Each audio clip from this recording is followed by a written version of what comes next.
My name is Jessica, and I'm a legal intern with the Avalon Center. The Avalon Center has a legal advocate who can give you more information and assistance with getting a protective order.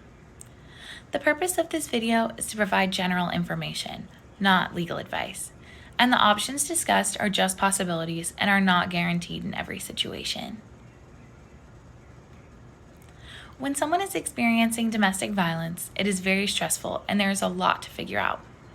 Many people have questions about protective orders, so I'm going to explain what a protective order is, the different kinds of protective orders that exist in Virginia, and what the process can look like to get each one. What is a protective order?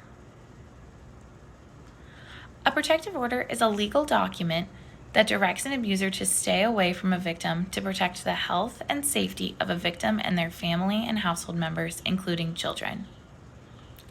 Protective orders can put certain restrictions on an abuser. Protective orders can provide a victim with legal protection, but they cannot necessarily protect a victim from violence. Protective orders can also differ a lot.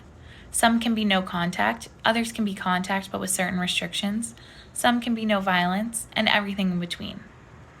It is important for victims to talk to their lawyer about what will work best in their situation. There are 3 kinds of protective orders that exist in Virginia: an emergency protective order, a preliminary protective order, and a permanent protective order. Typically, victims get an emergency protective order first, then a preliminary protective order, and then a permanent protective order.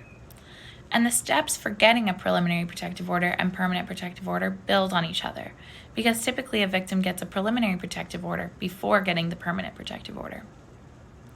The process for getting a protective order does not look the same for each person, and these videos are just an explanation of what the process can look like.